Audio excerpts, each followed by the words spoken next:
Салам алейкум, хурматле милләттәштәр, хаумала дустар. Здравствуйте, уважаемые подписчики моего канала. Сегодня я хотел бы с вами поговорить о башкирско-казахских отношениях. Башкиры и казахи испокон веков жили по соседству друг с другом. Считаю, что все наши взаимоотношения на протяжении веков были достаточно хорошие. Очень часто помогали друг другу, роднились, ездили друг к другу в гости.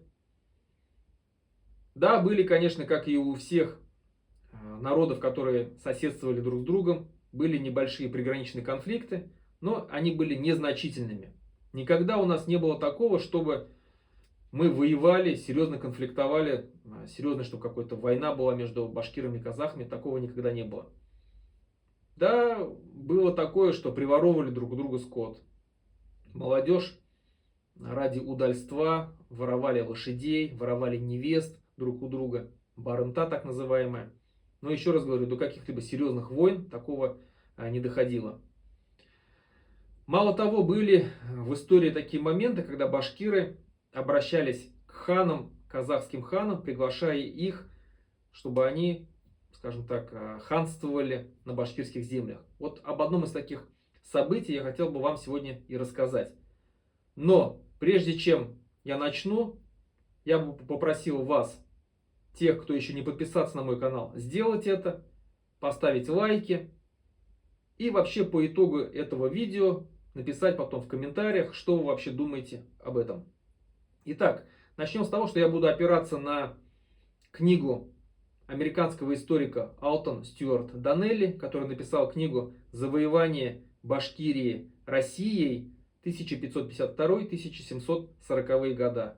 Он считал, и не безосновательно, что башкиры были покорены только в 1740 году. До этого времени, до 1740 года, с момента подписания договора в 1552 году, даже не 52, это было в 1554 году, вот, но в книге написано 52. Так вот, вот до 1740 года башкиры жили относительно вольно, по своим законам, скажем так, практически не подчиняясь русским войскам.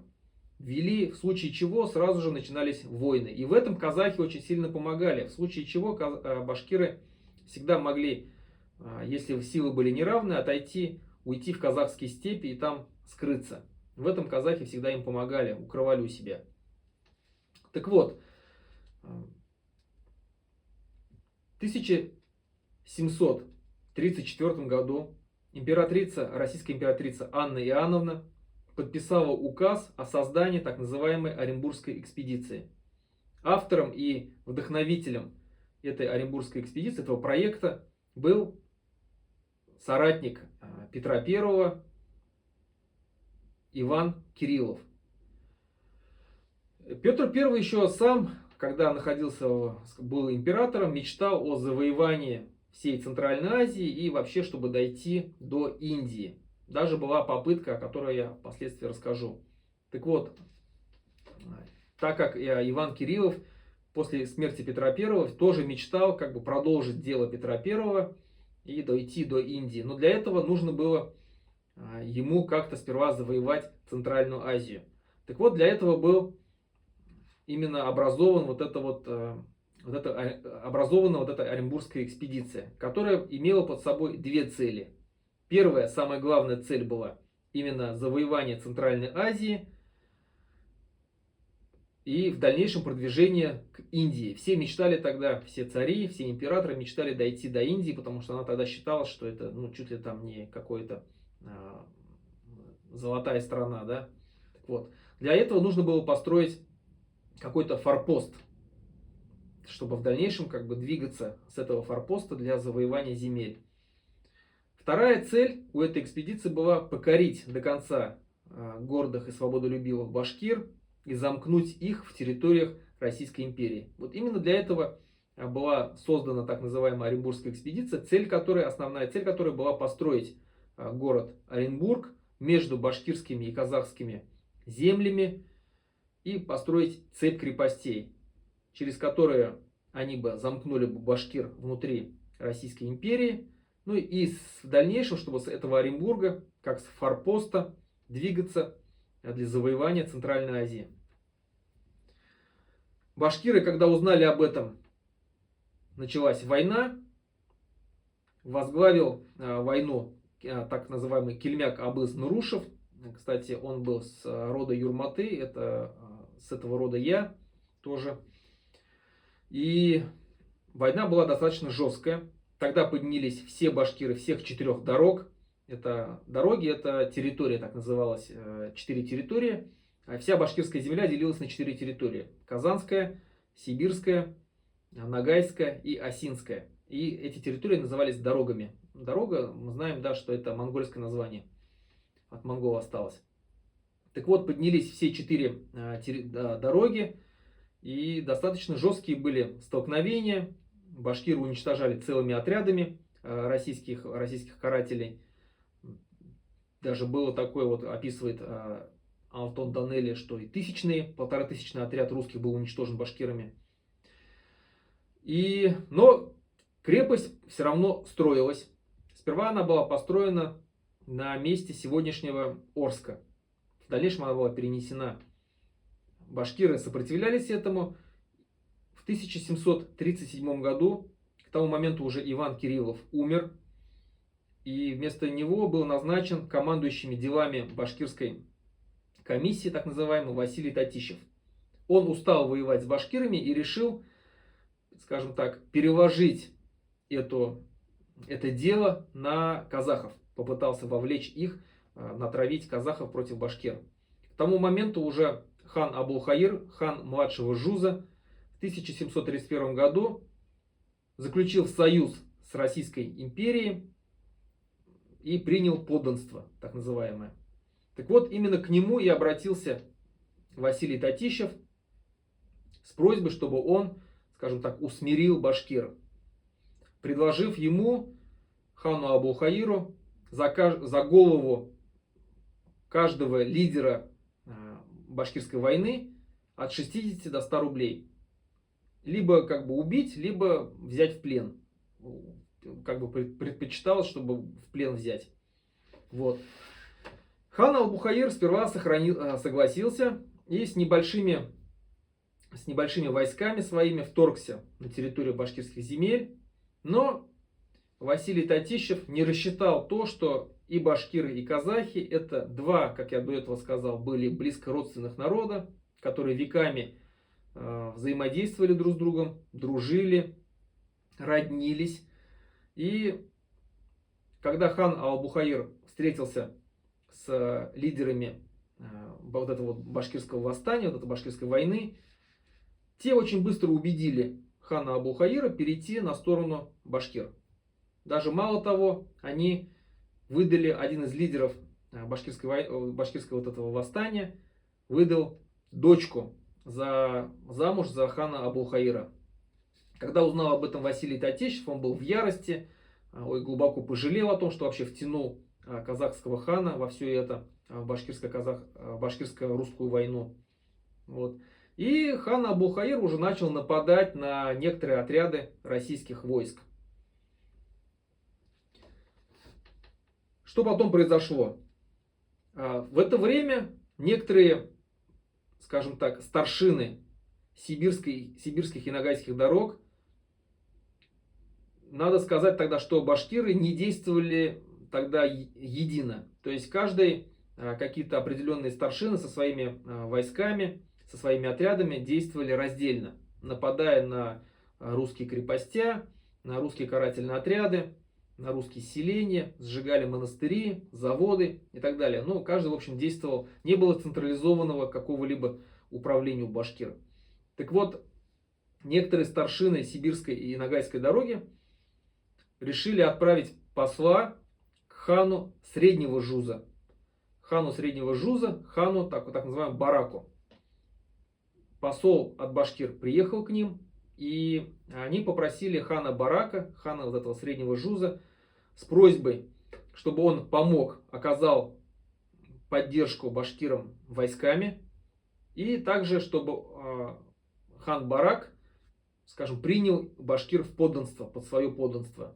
Хан Барак согласился на это и отправил своего несовершеннолетнего сына Шигая с определенной там, с небольшим войском к башкирам. Этого ж хана Шигая, несовершеннолетнего хана Шигая, встретил хан Абулхаир, тогда уже на башкирских землях, убедил его вернуться обратно. А для чего? Просто сам хан Абулхаир рассчитывал, что поставить своего сына Хаджи Ахмета ханом над башкирами. Свои планы были у него. Поэтому он как бы схитрил. Ну, так как Шигай был молодой, неопытный, он его смог убедить вернуться обратно, для того, чтобы поставить, как я сказал, своего сына над башкирскими землями ханом. Но, к сожалению, данному событию не суждено было случиться. Почему? Потому что в начале 1739 года джунгарский, скажем так, Хунтайджи, Галдан Церен, так называемый, ну, хан, да, джунгаров, вторгся в земли Среднего Жуза, Средней Орды, так называемой, и уже казахам не до башкир было. Они уже начали объединяться, чтобы, скажем так, противостоять вторжению джунгар. К сожалению, вот тогда не сложилось. Если бы тогда казахские ханы смогли бы между собой договориться, поставить одного хана казахского над башкирами, помочь с войсками, скорее всего, история могла бы пойти совершенно в другом ключе. И, возможно, сегодня мы, может быть, и жили бы в одном государстве. Но, как говорится, история не терпит сослагательного наклонения. И вот как произошло, так и произошло. Мало того, я хочу здесь добавить, что первая попытка завоевания Туркестана, вообще Центральной Азии, Петр I начал в 1717 году, когда отправил князя Александра Бековича Черкасского тогда с военным отрядом. Но он потерпел поражение, он отправил его против Хивинского ханства, захватить Хивинское ханство. Но он был полностью разбит, и сам князь был убит. Это первая попытка окончилась неудачей. И практически до 1870 года были периодически какие-либо попытки проникнуть в Центральную Азию, там, или пытаться там завоевать их, или пытаться договориться, но все они оканчивались неудачей. Одна из таких попыток тоже тот же самый Василий Татищев решил хитростью разведать вообще, скажем так, территорию Центральной Азии. Он снарядил уже тогда построенного города Оренбурга, снарядил караван в Ташкент. Караван этот, скажем так, был, в нем было товара на 20 тысяч тогдашними рублями, царскими рублями. Отправил караван во главе с полковником таким Карлом Миллер. Среди людей в этом караване также он отправил некоторых людей, топографа, который должен был нарисовать карту Центральной Азии, ну, те земли, которые он увидел, составить карту, геолога, который должен был разведывать, какие минеральные ресурсы, природные ресурсы находятся в этих землях. Ну, то есть отправляли своих шпионов, да, то есть для того, чтобы заранее уже разведывать, какая земля будет, что она, какие богатства в себе таит. Но этому было не суждено случиться. Если караван прошел земли малого Жуза и среднего Жуза, то спокойно прошел, то на территории уже старшего Жуза, казахи старшего Жуза напали тогда на этот караван, забрали себе весь товар, захватили его, забрали к себе весь товар, а всех, кто там в нем был, продали в рабство. Красавчики просто. Спасся только сам вот этот полковник Карл Миллер, там с двумя, по-моему, своими помощниками. Они сумели скрыться в Ташкенте и потом как-то выбраться, дойти до своих земель. Сколько там отправлялось, скажем так, посланников для того, чтобы вернуть этих людей, кого продали в рабство, уже все, было поздно, эти люди уже уехали далеко, скажем так, и надолго. Вот все вот эти попытки, они пресекались и казахами, и другими народами Центральной Азии. И до 1870 года Центральная Азия была свободной, скажем так. Потом, к сожалению, Российская империя захватила эти земли. Вот такие были моменты в истории, которые я хотел вам рассказать.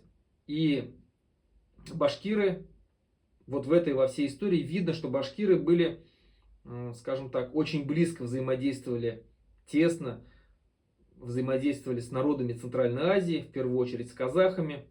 Много было общего, очень большая была совместная история. И сегодня я рад, что все эти народы обрели независимость. И также, но если тогда не получилось, скажем так, 35 лет назад не получилось обрести независимость, то я уверен, что у нас выпадает в ближайшее время уже уникальное окно возможностей, уникальный шанс стать независимыми, создать свое собственное независимое государство, Башкортостан. Надеемся, что то же самое произойдет и с Татарстаном, и Чуваши, и другие народы обретут. И мы вольемся в семью тюркских государств, тюркских независимых государств, и станем одной из государств организации ОТГ, так называемой, да, организации тюркских государств. Вольемся в эту семью. Будем надеяться на это, будем к этому стремиться, будем бороться, если надо, за это, потому что независимость — это самое святое, самое большое, самое сильное и великое, что может быть у народов. На этом все. Хау булат, хурматлы милләттәшләр, осы шаңа тиклем.